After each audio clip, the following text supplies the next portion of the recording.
where the truth is. Give government propaganda and the media spin doctors the flick. And check out Doin' Time for news, views and tunes on prison issues from Guantanamo Bay to Christmas Island to prisons and detention centres everywhere. Every Monday at 4 p.m. on your community radio 3CR. We are still fired up and we're still talking about revolution. Hello and welcome to the Doin' Time show. This is 3CR Community Radio, 855 AM on the dial, streaming live on www.3cr.org.au. This is Marissa and Peter. Oh, hi. And we'll be taking you through until 5 o'clock this evening. And we've got quite a few people in the studio today, and I'm hoping not to do too much talking. I'm just here to guide everybody and make sure that everybody not only has their say, but we're able to have some meaningful discussion. So we have here Ali, who is a special guest, and listeners may recall that Ali has had extensive interviews with us over the years in regards to, he was in detention. And hello, Ali. Hello, hi, how are you? Welcome. Marissa? Great to have you. And Ali Thank you. is actually live in the studio. He's been released, and we may have to be careful, Ali, don't we, about talking too much about your case, isn't it? Oh, it's okay. But you're now a permanent resident, which is Yes. fantastic. Thank you. We also have a friend of his here. Ali, his name? Masood. But I'm not sure whether Masood actually wants to talk, but I want to talk a little bit about what's happened to him because he's going to court just for stealing a packet of biscuits. Go figure, $7.50. Biscuits and juice. Going back to convict days, that still hasn't vanished, has it? And last but not least, we actually have Dave Kerrin here. Hi, Dave. G'day, Marissa. Welcome. And Dave has actually done a lot of work with union activism, and I'm hoping to speak with him about the history of unions and looking at the BLF and the really horrible bill that may come through Parliament. It's quite an atrocious bill, actually, to try and erode workers' rights. And hopefully after we speak to Dave, hopefully he can stay and join us in the discussion about refugees. Can you stay, Dave? Yeah, sure. That would Happy be great. to. Thank you, Dave.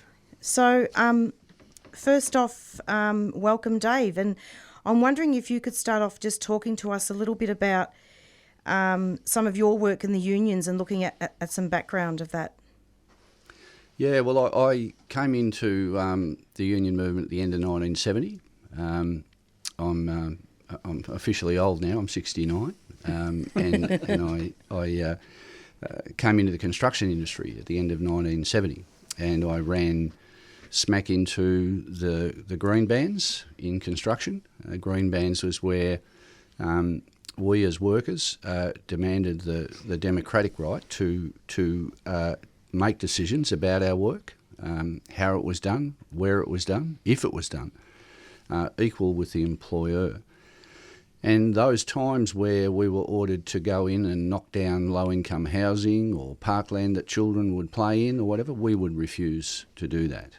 And by the end of the Green Bands movement in the latter 70s, in that period of the Green Bands at any rate, there were $3,000 million worth of building materials held up in bands.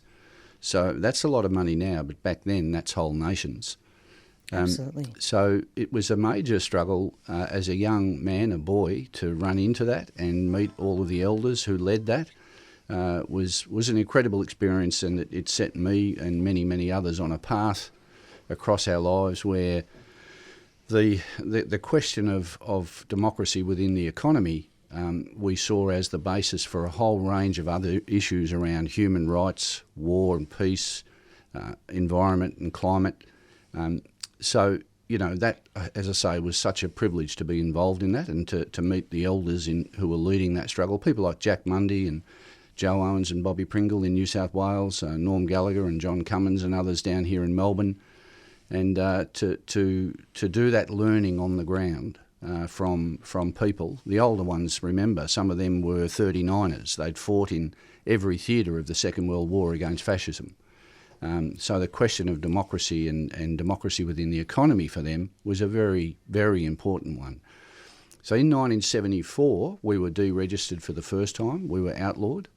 The union got through that, not without some bitter struggles within our movement where we turned on each other and then were left trying to learn the lessons about what happened there. Then in 1986, we were deregistered and made outlaw for the second time by the federal Labor government, Hawke and Keating, and the state Kane government. And that was the deregistration that really tore us apart. It took them between 1986 and the beginning of the 1990s to I suppose, take away our ability to be effective. But eventually they did. That then ended up in the formation of the Construction, Forestry, Mining and Energy Union. So in other words, what was left of the Builders Labourers Federation went over into the new union. Remembering that was a very hard step, because what the Labor government did was they set up a yellow union, the Building Workers Industrial Union it was called. Rather, they didn't set it up. They used the Building Workers Industrial Union and forced all of our members in the Builders Labourers Federation to move over into the new union. Police were on the gate of the building site every 6 months, and if you had a BLF ticket instead of a Building Workers Industrial Union ticket, you were sacked. So, what is BLF, in case listeners don't know? Sorry, the BLF is the Builders Labourers Federation. And so that was our union. It did a lot of the fighting in early 70s to, not just improve our wages and conditions and our safety, but to increase worker and human rights on the job. Safety, how did we deal with that? Well, we dealt with it by what we call the HOMA. So if a job was unsafe and the employer would not respond to the requests of workers to clean the job up and make it safe, we would go home for 24 hours and we would force the employer to pay us. If he didn't pay, then we'd go home for 48 hours and so on.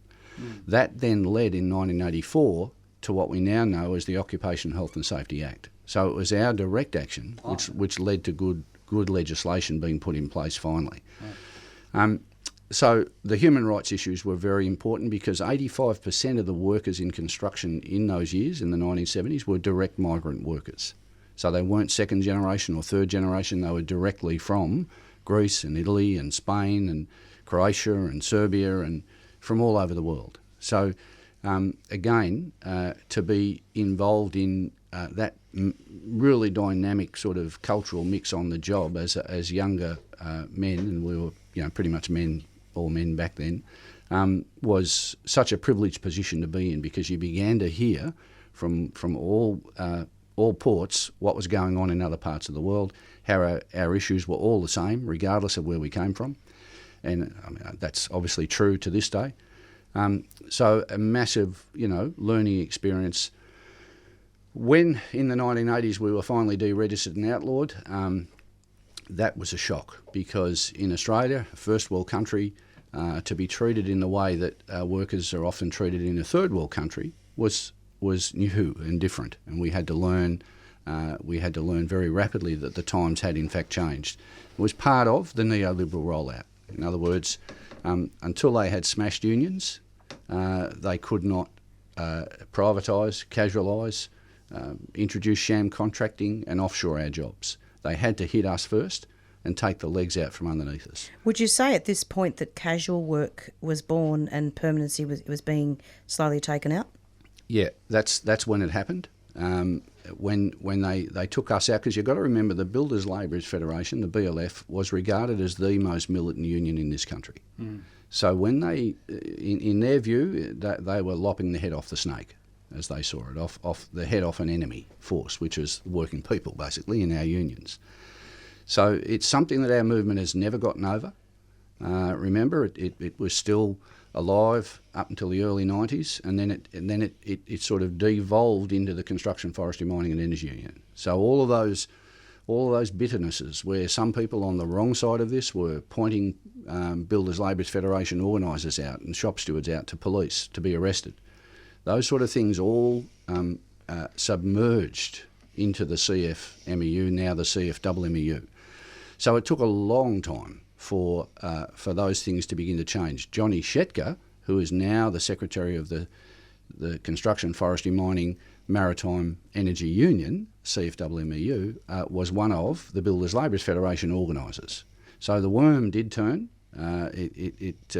To some extent, the worm did turn, and through internal struggle in the union and just everybody working together and building trust over many years, the situation was changed somewhat. But the laws are still there. The capacity for governments to use those laws is still there. Now they want to add another law on top of it all called the Ensuring Integrity Bill. Tell us about that. So the Ensuring Integrity Bill is effectively governments and employers taking the right from union members to determine who leads them, and they will make that decision themselves. They're clearly aimed at John Shetker in the CFMMEU. Yes. They want to get rid of him, and basically under the law they would put an administrator in charge. They shouldn't have gotten rid of him. No, well they're trying to, and they haven't as yet, and we won't let them get rid of him.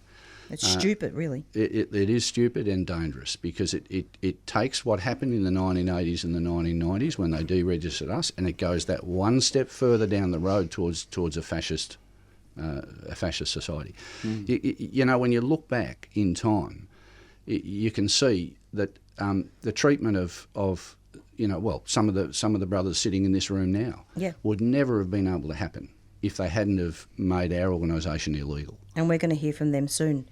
So, maybe we should talk to them soon, and you can perhaps add to the discussion, Dave, by telling them how the organisation BLF, is that right? Yeah. Could have helped them. But before we do that, so the Ensuring Integrity Bill, that's due to be debated in Parliament soon, is it? About another 3.5 weeks or so, it'll be up again in front of the Parliament. And what are the features of that, just summarising? Well, effectively, that they will determine who in their eyes has integrity and who doesn't. And so they want to, quote unquote, ensure integrity by eliminating the officials and the organisers that we elect. Oh my God. That's not very. I mean, that is actually leading towards a fascist society because it's judging, isn't it?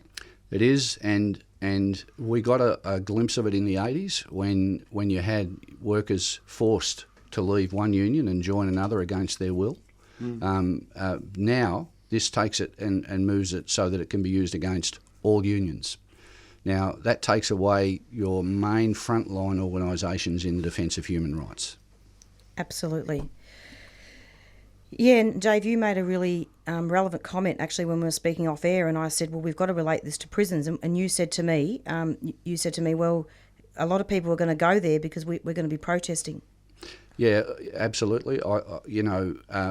We are not going to abide by the decisions of a government that tells us we cannot elect particular people whom we believe can best defend the interests of working people. We will oppose that. We will oppose it with our bodies, and inevitably, if they want to pursue us, then they will have to jail many, many people in the process. And also, just as another issue as well, we need to abolish casual work and put in permanency.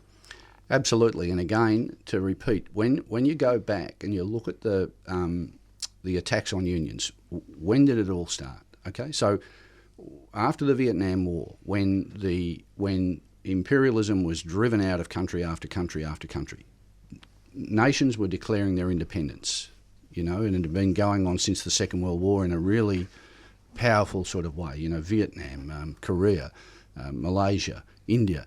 Country after country threw the colonial powers out and said we want to run these countries ourselves as democracies. So capitalism at the end of the Vietnam War realised that it could no longer literally couldn't afford that anymore. So what it did, it introduced what we now call neoliberalism. It started to roll that economics out where you have a global economics that turns one group of people against another group of people, turns one set of interests against another set of interests in order to dominate. Divide and conquer. Divide and conquer. Yeah. That started in this country in 1977 when they introduced the secondary boycott laws. Now, They'd been introduced it for the first time in 1973 in Chile, when the coup which eliminated the Allende government, the elected Allende government, was replaced by Pinochet, the fascist. The CIA were directly involved in that.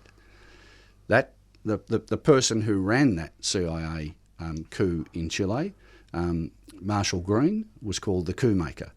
Now, he did the coup in Greece, he did the coup in Indonesia, which replaced Sukarno with Suharto. He did the coup in Chile, and ultimately in 1975, who was the American ambassador here? Marshall Green, the coup maker. So 77 came hot on the heels of 75, and they introduced the secondary boycott laws, which they first introduced in Chile in 73.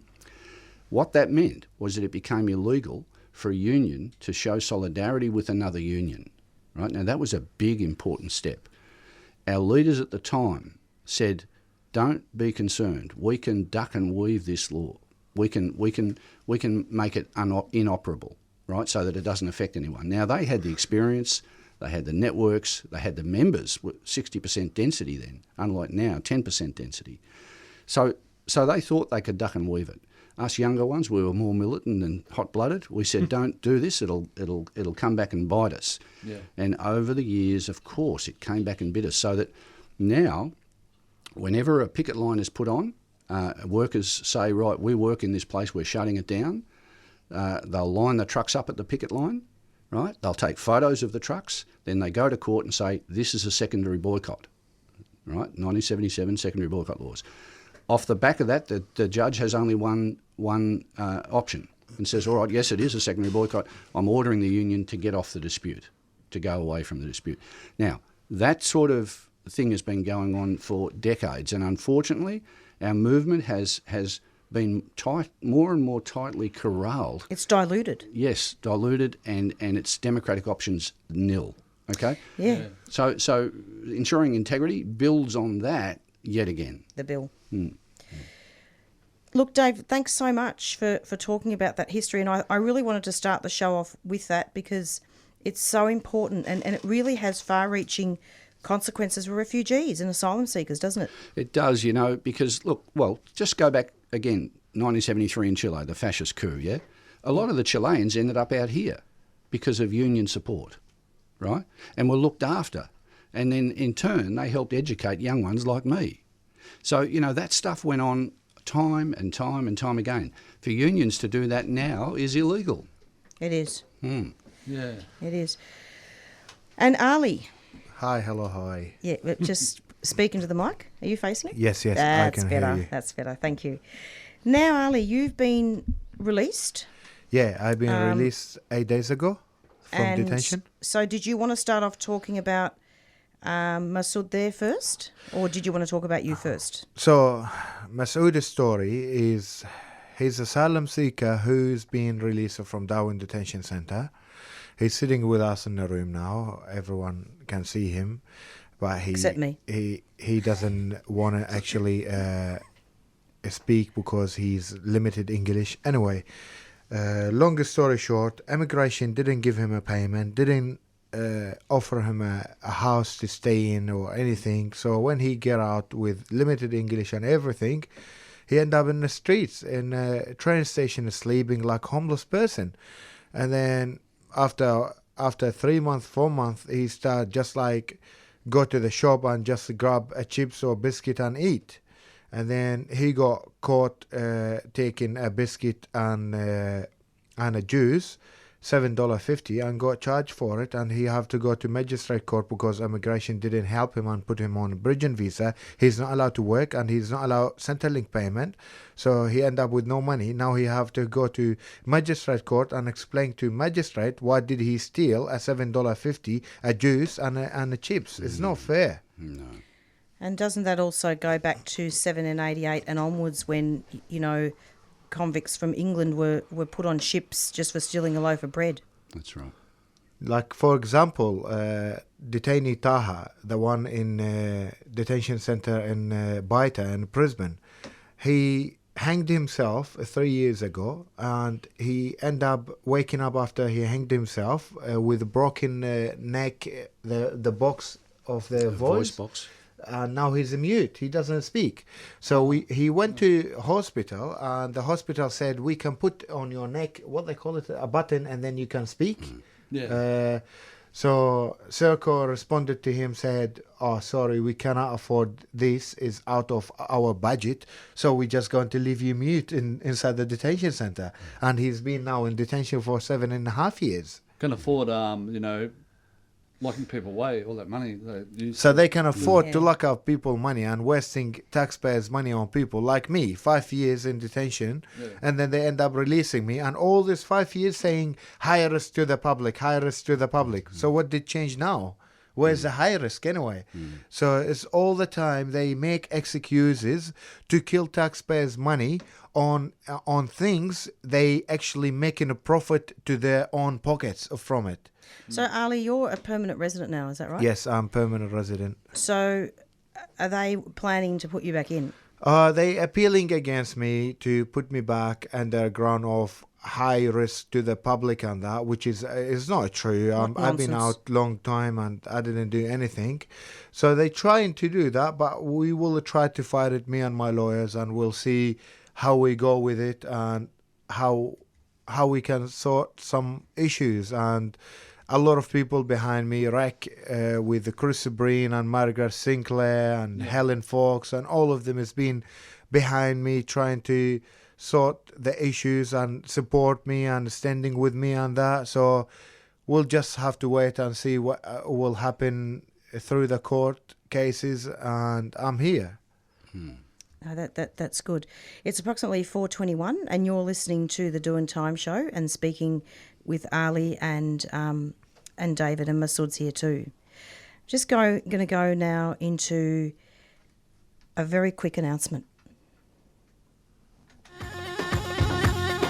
3CR are selling kefir Palestinian scarves in support of the last factory that produces them in Hebron, Palestine. All profits will be donated to the reconstruction efforts in Gaza and support Palestinian industry. These are traditional scarves available in red and black, or you can choose from a modern design. Go to 3cr.org.au/shop to buy online or drop into the station during business hours. And you're back with the Doing Time show.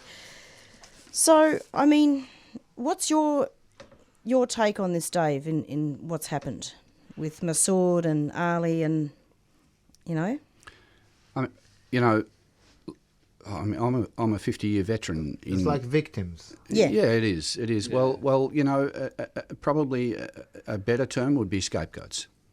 Because I don't think you're victims. I think you're people who are strong and you're determined, but you've been scapegoated. And over 50 years of my active life, I've seen that happen before. And it is that thing about that neoliberalism does. It turns one group of people against another, as though that group of people is your problem, not the people who have a greedy set of vested interests who are using both of us. True. Yeah. And I think that you can see that across aged care rights. You can see it across the way children are treated in facilities. You can see it in our detention centres and our laws around human rights and refugees and asylum seekers.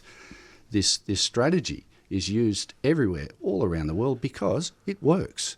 Yep. And the worst case scenario of it, of course, is war. And when you consider that, the vast majority of our refugees and our asylum seekers are escaping either environmental and climate devastation or war, well, it begins to add up, So the lesson, I guess, for all of us here and around the world is to join together in solidarity and support each other.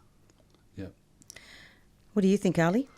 Yeah, it's actually true what he's saying. It should be everyone join in, and more people knows about it, more people actually better. Because I order an Uber drive to drive me to go visit my friend Farzad in detention center, which was 3 days ago.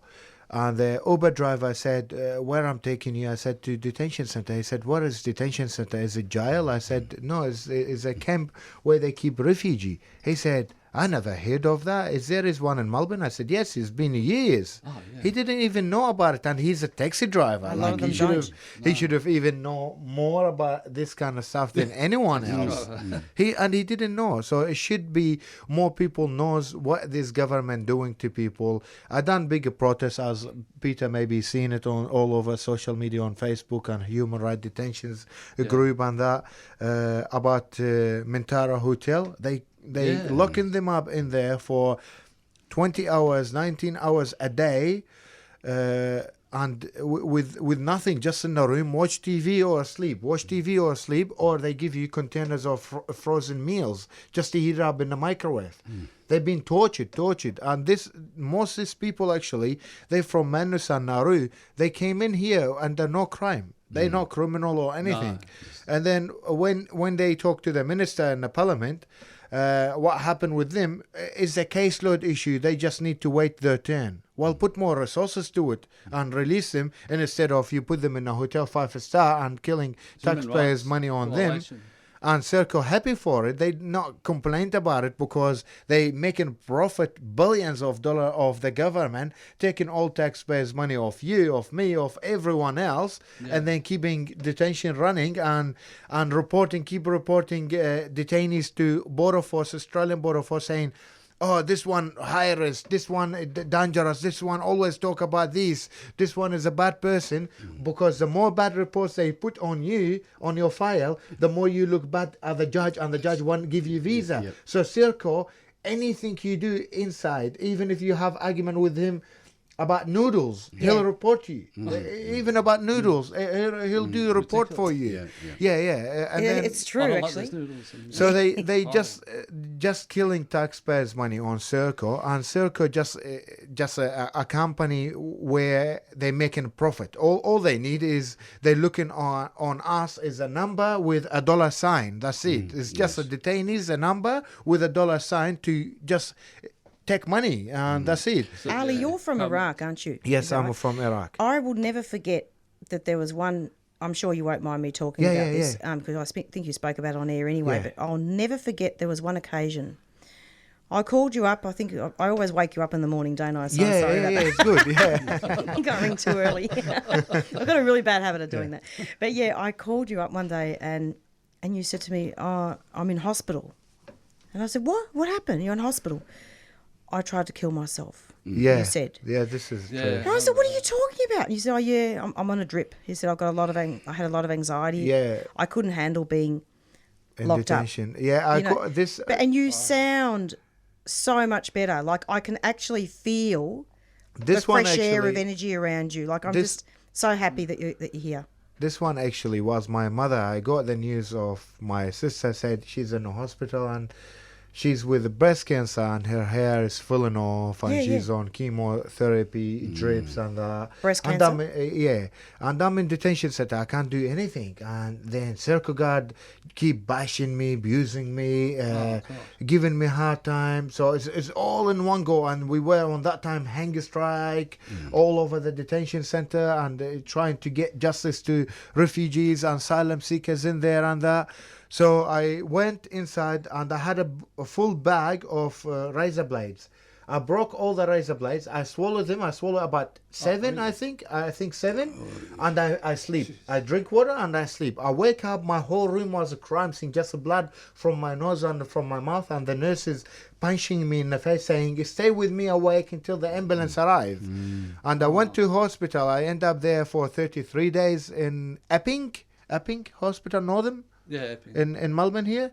God, I the end Northern up there Hospital. 33 days with surprised all you got cut out of there all over alive. my stomach. They done operation and took them out, but they said because it did cut you inside, you can't eat. You have to be stay in the hospital for drips brought into your body all the 33 days until it'll heal up. Otherwise, if you eat, you'll get infected. You'll die, they said. So we cannot have a major operation again on you. So you have to stay on the drip. But I suppose the reason why I mentioned that is because mental health is paramount, mental health issues. Yeah, it'll destroy you. Of course, if you're going to be locked up, Yeah. if you're going to be locked up for to be allowed to rot in detention, that is what's going to happen. And Dave, I think you spoke about the offshore Did you mean offshore as in offshore detention centres, or did you mean workers going offshore? No, so when neoliberal economics came in this country towards the end of the 1970s,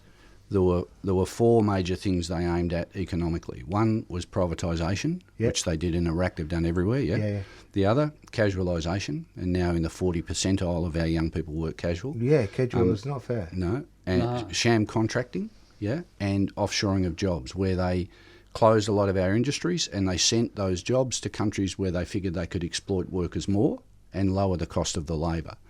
That then in turn rebounded back in 2008 when the global economy nearly went bust, because what happened was, because they did all that, a lot of people in the first world countries like Australia couldn't purchase anymore enough to keep the economy afloat. So that's that problem they've got. But where it relates to, that relates to refugees and asylum seekers. But I guess the problem from my perspective, being an elder in this, is that there is such a lack of honesty in the discussion we have. That's to say, people don't leave their country and their mother and that for no reason, because it occurs to them one day they're going to take a trip. They leave because of war, and they leave because of environmental damage. Safety. Absolutely. It's safety. So the thing is, that's never talked about. It's never talked about the fact that our involvement in the wars across Iraq, and now they look like they want to kick one off with Iran, Afghanistan, the Palestinians, the treatment of the Palestinians. That stuff is never ever talked about in relation to the asylum seekers and refugees. Hey, that's true. That there's a connection there. There is an absolute connection, and the environmental damage. Look at the environmental damage around the world. It is being done by our countries, America, Australia, England, Europe. And then when people want to leave that, we treat them like criminals and lock them up. So now, why? Well, what's the driver? Well, in the world today, by far the biggest industry in the world is the military. The military, right? It is 6 times larger than any other industry in the world. Now, if that's the biggest part of your global economy, what do you need more and more and more of in order to sell the goods you make? You need war, don't you? And now the military is the largest emitter of greenhouse gases. So we've got an intersection of militarism and climate emergency. And who are the first victims of that? It's your asylum seekers and your refugees, our brothers and sisters, and sisters who are forced to leave situations that, we complain and moan when we get a blackout and our TV goes off. Yeah. But when you don't have clean water, when your kids can't eat, of course you're going to leave that and look for another situation. Now, my point is, it is our countries that is causing that, and we need to own it, and we need to do something about it. Otherwise, because let's face it, there's no such thing as an asylum seeker problem. There's no such thing as a climate problem. These things relate to the way in which we're living, and we have to change the way in which we're living. Part of that is we've got to accept that these brothers and sisters have the same rights, not just, they have the same rights as us. And if they don't have rights, then we have a privilege. Yeah. It's like before I looked on documentary on YouTube, it said Iraq, second rich country with oil and petrol and all that, and supplying the world 42% of the whole world, petrol and oil and that. So it's like, it's common sense that you need us, we need you. It's like you can't just get, you don't give as well. Yeah. It's simple, exactly. Major, like they need to look into it as well. It's like, he came in to help us and took Saddam Hussein away, but you just made it worse. Yeah, absolutely. It's like thousands. They actually judged Saddam Hussein on killing 55,000 people by chemo, by air. But actually now is 100,000 people every day dead. Who's responsible for this? No one. No one are claiming nothing on them. Yeah. Exactly. That's right. That's Now, right. in the immediate, with Masood, is it? Yes, Masood. Sorry, I can't ask you the question directly because he doesn't have a microphone, but does he have somewhere to live? He's now at the back of a church in Essendon, Okay. in a little room. just a mattress and single mattress and a blanket and that. And no bridging visa? On a bridging visa, but not allowed to work and not allowed to get payments and that. So he have no clothes, he have no food much, he have absolutely nothing much. I helped him, I got him a mobile phone, I helped him, I got him some little clothes I have, like they small on me, and that I gave it to him and that. But he need help. He needs some people to look after him. Food?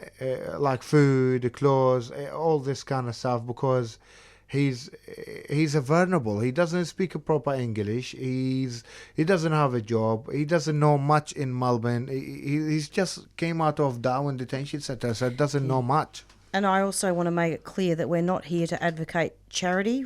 Yes. It's not about charity. No. It's about human rights. Yes, and absolutely. I'm only saying that because I don't want listeners to get the impression that we're here to offer, get people to come in and offer charity. Like, No, you know what I mean? It's more about if More anyone's about what to help immigration him. doing. Exactly. Yeah, Exactly. Dave was talking about divide and conquer, and yesterday I watched a documentary on Footscray, and there were some Vietnamese people came in the 70s came to Melbourne, and this daughter of this Vietnamese guy said, "Oh, everybody's saying to my father, you'll take all my jobs, but my father owns a factory and employs all these people, and what are they talking about?" And there's this divide and conquer is everywhere, and I'm sure that the government make people think that way, that Yeah. I've got no job because of immigrants. Yeah. Yeah, I just thought I'd say that. No, look, it happens a lot, doesn't it? It happens a lot, and back then when I was growing up, it was the Italians and the Greeks. Yeah. I had a lot of stuff during my childhood. You're a WOG, go back to your country. Yeah, a lot of discrimination with Vietnamese Racism. people. Yeah, absolutely. Well, same before that again, like going back when I was a boy, we were, Protestants and Catholics were fighting in the streets. Really? It was like Belfast. I mean, you couldn't get a job if you were a Catholic. There are certain parts of industries where you couldn't work. They wouldn't allow it. So it's always been part of what the elites have done. The best way to control a community is to split it and divide it. Yeah. An injury to one is an injury to all. Where it came from. And I think also, there's all this stuff, going back to the biscuits and the juice. They say, but they stole. But why does a person steal? We're not talking here about home invasions. We're not talking about, thousands of dollars worth of food. Sorry, Masood, is this okay? Yeah. It's all We're talking about orange juice and biscuits because a person $7.50. was hungry. Yeah. And a young person who would be frightened, who wouldn't know how to speak English properly, and now there is the threat of detention because, and this is interesting, this is something that the show talks about a lot when we're doing interviews about asylum seekers and refugees. And Ali, you're a prime example of this as well, that you do a violation of the law, just a slight violation, you serve your time, but then they don't let you out. That's the thing. They don't let you out. You actually have to go into detention. We're just trying to survive, just living peaceful life and surviving in the middle of all this kind of conditions we in and kind of situation we in, and we still get a hard time and they make us all look bad, and then the minister comes on TV and say they are all dangerous, they all security risk to public, they all high risk to re-offend and all that kind of stuff, which is not even true. It's nothing to do with self-harm or anything like that. Absolutely. Ali, let me just go into an announcement and we'll come straight back. Yep. 3CR is about community and welcome your participation at the station. 3CR is open to a wide diversity of volunteers and is a great way to connect with Melbourne's activist community. Have you ever thought about volunteering, doing a reception shift, getting a program on air? Training in radio skills or contributing to one of the station's committees. There are many ways to be involved at 3CR. To find out more, go to 3cr.org.au and get in touch.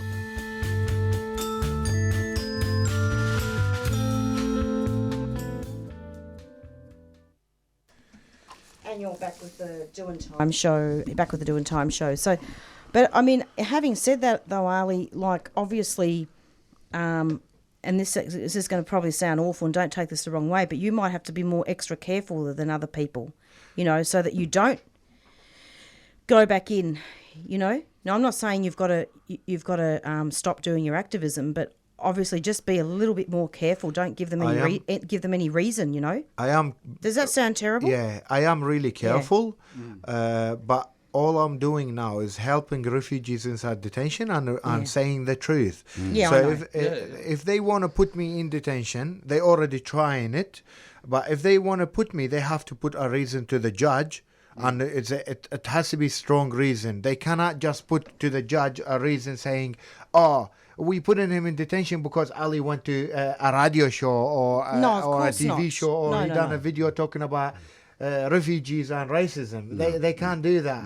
It has to be a criminal charges, something strong to actually put me in detention. And I mean a criminal charges like heavy ones to actually be jailable time and everything to actually put me in detention because I'm on permanent resident visa. I'm not on a bridging visa. They can put me anytime, even if I just sneeze. Hang on a sec. So with this violation, with this traffic violation that you had, yes, were you on a bridging visa then or permanent resident? No, I was on permanent resident, but I end up for a prison farm going for 4 months. They cancel it because they cancelled under the 541 character test because they said he went to prison. So now they can't cancel permanent resident on a video show or a radio show or anything or a TV show. They can't do that unless you commit a crime. But Ali, they can't cancel. Back then, with the character test, you wouldn't have failed the character test because you could be in prison for 2 years. You were only in prison for 4 months. No, because it was the whole sentence was 1 year with minimum of 4 months and then 6 months, not 6 months, 8 months for parole. But they didn't give me parole. They released me straight away to detention, and then Circle grabbed me, put me in detention. See, that's not right. And if you hadn't been on permanent resident, I don't believe that would have happened. If you'd been a white guy. You know, I think there's a strong element of truth in that, and I also think we ought not allow people to get away with calling this thing about the $7.50 juice and biscuits as theft. Absolutely. I think this is a human right. If you are bereft of all means, then stealing is not a crime. If you've got nothing to eat, okay, if you've got nothing to eat, and you're really, really hungry, Masood, you were hungry. He was crying for the whole day in the police station when they arrested him and locked him up in there until the judge in the morning released him and that. He was just crying. He didn't know what to do. He said to me, he said, "I thought they're going to lock me up for years or something for the biscuit." He said, and then I contacted the police officer yesterday in Sunshine Police Station. I said, I think this charge is not fair on that. If you want it, I can come see you right now in the police station and come with you to the shop and pay the $7.50 even with interest, like $20 or $50 to the shop for the biscuit and the juice. He said, "It doesn't work like that, Mr. Ali. Yes, it he does. have to be going to court and he have to be facing the magistrate and explain to magistrate why did he steal a $7.50 a juice and a biscuit." I said, okay, then we'll see you in court. You know what? That's actually, it does work like that sometimes because I know a friend of mine and her daughter shoplifted about $50 worth at Target. Yeah. And the police gave her a warning and the mother just paid. So how come they could pay? In that stage, if actually the person doesn't get called in the same second, he goes home, they'll send him a fine and send him a warning to pay it. No, she got caught red-handed. Oh. And her mother, they went to the police station and then her mother paid $50 okay, Yeah. for the stuff, and then she just got released. Not sure. It's just up to the as It's well. up to the The police. police That's my officer point. on the minute who arrested you, Exactly. and how he look at you. Is he looking at you as a Stereotype. criminal, Precisely. or like sometimes you get pulled over in the street for doing a little mistake like speeding or something. And some police officer let you go. Some police officers say, nah, you have to get fined. And some officers even give you extra on top of the fine, sticker to your car or something. Yep. So it's just up to the police officer on the moment. How does he look at you and who you are? Sometimes they make it really bad. Sometimes, so it's like even in detention. If officer like you, if you do mistake, and there's a big mistake, they make it really small mistake, really smaller problem. But if they don't like you and you do the smallest mistake, they make it big issue for you and big reports and everything. So, and also, I believe that on Saturday, the Refugee Action Collective organised a protest outside the hotel where some refugees were housed, and I believe Lydia Thorpe was speaking that day. She's an Indigenous activist. Yeah. I talked to her. I dropped her to the hotel as well that's on good. our way in the car, and that she's lovely woman. Like, she's really nice, and she talked. She said, "We're on our land. We're the one should make decision. Not this government should make decision. Indigenous people who own this land should make decision. I wanted these people out of this upstairs," because they were upstairs there, asylum seeker in the hotel. She said, "I wanted these people come down right now to here and say hello to me. But I can't do that, and it's in my own country, and the government is not even Indigenous.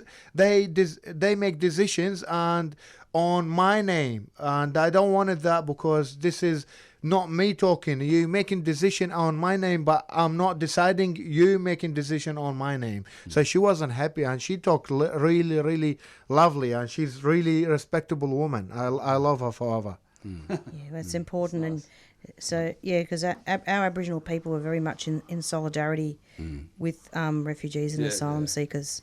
That's right. And they make the point, always have, that from the beginning, when colonisers came out here, they never turned them away. They tried to negotiate. They tried to do treaty, and they were knocked back. Yeah, she was talking about how the kids being locked up, all Aboriginal kids locked up in the government houses, and government taking their kids away and that, and all Indigenous kids, Aboriginal kids, all of them children, all of them in locked up, and that is not fair. This government is actually, these people need help, need people to talk to, need people to assist them. See what they need, not locking them up. It's just, this is ridiculous. Everything, whatever mistake you do, okay, that's it. Grab him, lock him up. Grab him, put him in detention. Grab him, put him in jail. It's not fair. It need to be more kind of system in a place for this kind of people. Is not. Sometimes to lock up people actually make them worse than they are. Because they'll be going to environment where they can see more bad things and learning it, because they don't know nothing about it, and they end up more even bad than who they are. So it's better for all of us to help them. Yes. Yeah. Well, it's approximately 4:47, so we've got about 13 minutes left, so we probably need to wrap up pretty soon. I think I might actually go into an announcement about a radioactive tour coming up, because Dave, you were talking about climate change one stage, weren't you? Climate emergency. Yep. You want to finish up? I don't want to finish up. I want to live. The federal government has just announced plans for a radioactive waste dump in Kimba on Bangala country. For children's future. BHP is expanding the Olympic Dam uranium mine. There's trouble up ahead. Now is the time to join the radioactive resistance. We gotta be strong. Hit the road with Friends of the Earth Melbourne's Nuclear Free Collective as we travel to frontline communities and see how the nuclear industry impacts people. The Radioactive Exposure Tour will run from April 10 to 19 this year. More details on melbournefoe.org.au/radtour2020. or contact us on radexposuretour@gmail.com. 4O's Nuclear Free campaign is a 3CR supporter. And you're back with the Doing Time show, and it's approximately 4:49. So, look, I wanted to thank all of you for coming in. It's been really great, and Dave. So with the union, so you've spoken up until about the 1990s with the history. I guess that was just looking at that experience with the Builders Labourers Federation, which did tend to stamp where we've gone since.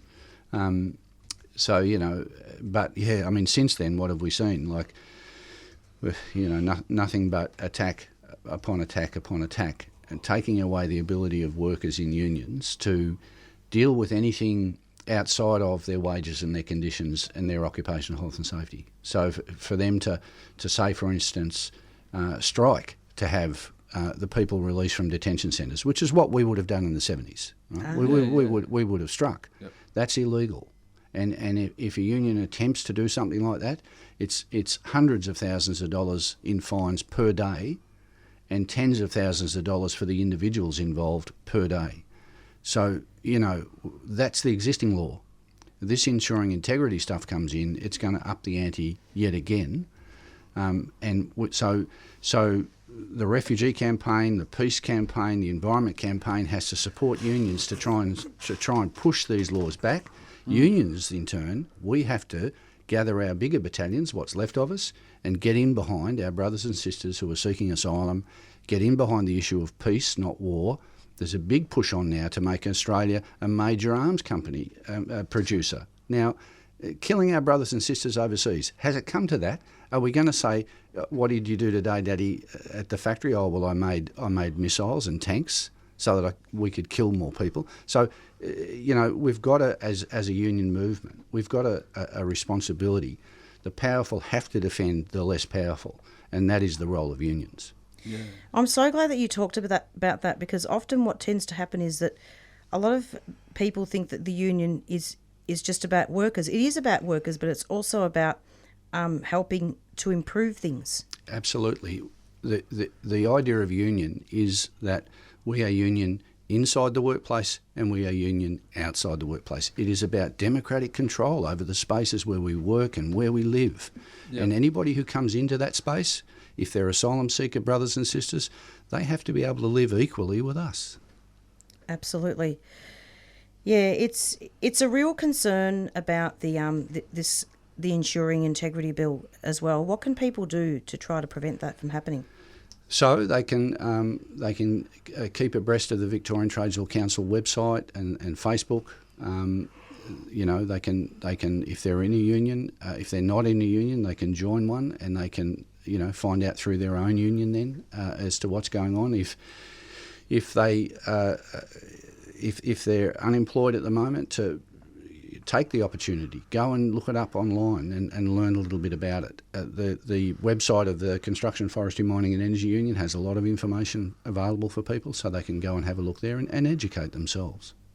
What would you say to workers that are disillusioned with unions? Because I've spoken to a lot of workers who, when they have problems and they try to call to sign up as members, they say, oh, look, we can't help you because you've got pre-existing problems, and you're going to have to pay us a certain amount of money an hour to represent you if someone's bullying and harassing you at work. So I would say persist. Unions are not perfect. I've got into more blues inside unions than I have probably outside. It's you know, any relationship like that, it is too easy to walk away and let the relationship hit the rocks. With unions, the difference, I suppose, is that we get a vote. At the end of the day, we get a vote. And if we're active and if we're making a community out of other activists who are in unions, then, you know, think we can change things. I've seen it happen. I've seen it happen in my 50 years. I've seen leaderships come and leaderships go. I've seen good ones and bad ones. But the reality of it is, still, we are all we've got. We are all we've got, and we can't give up on each other because the form that might take is not up to the task. Our job is to be in there and make sure that it does become up to the task. Absolutely.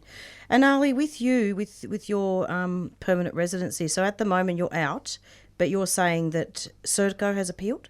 Or the Immigration Department? Immigration, nothing to do with Serco anymore. Immigration has appealed to have you back in because they say you're high risk. Yeah, a high risk to the public. Were there conditions when you got released? There is only 3 conditions they released me on. Not to commit crimes and not to talk to associate with high risk bikie members or anything like that. And the third one is drugs. Anything to do with drugs related or people to do with drugs or that kind of environment, you're not allowed to go near them. That's it. You know what? It's absurd, really, because you don't have any of those associations, Ali. That's what they give you anyway. This is the rules of them. You cannot commit a crime. You cannot go near bikies. You cannot go near drugs. Always they give it not to me only. To anyone get released, they give him this ones. Only the bridging visa people, they'll give them on top of this. You're not allowed to work as well. So I'm allowed to work, but they're not allowed to work. The bridging visa people, not the permanent resident visa. And have they set a court date for that? Court date, they have set it for Wednesday, but I believe my lawyer trying to stretch it out more longer because my lawyer said the more longer we have it, when we go to judge, the more actually chance the judge will not listen to them and put you back in detention because he will say, okay, but if he's high risk, he didn't do anything, he's been out already for a month or 2 months. That's right. So we're trying to adjourn it, not to go on Wednesday early. We go like next month or something. So we have time to prove saying, I've been out nearly 2 weeks or like 6 weeks or 2 months. I didn't do anything. That's right. So we have more chance to fight ground. Absolutely. We hope so. The best. If I'm in detention, I'll call you and I'll be on the show anyway, and then I'll expose more things to the people. You are not going to be in detention, Ali. Hopefully, fingers crossed. No, you're not. It's not going to happen. Thank you. So it's approximately 4:56, and we've got about a minute left before we're out of here. And coming up next is Beyond Zero, and they talk a lot about climate change and climate emergencies. So stay tuned for that. And it's goodbye from all of us at the studio. Thank you. Thanks, mate. Goodbye. Stay strong and stay safe. And we're going to be going out now with our theme song, Black Fella, White Fella from the Rumpy Band. And every Monday at 4 to 5 p.m, stay tuned to the Doing Time show. Bye. Bye. Take care.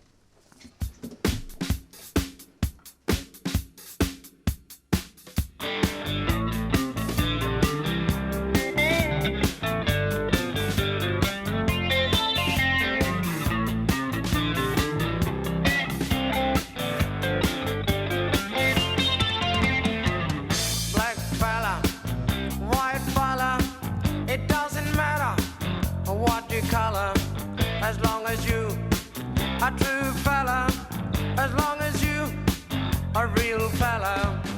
All the people of different races with different lives in different places. It doesn't matter what your name is. We got to have lots of changes. We need more brothers if we're to make it. We need more sisters if we're to save it. Are you the one who's gonna stand up and be counted? Are you the one who's gonna be there when we're shouting? Are you the one who's always ready with a helping hand? Are you the one who understands this family plan? Black fella, white fella, yellow fella, any fella, it doesn't matter what you color, as long as you are true.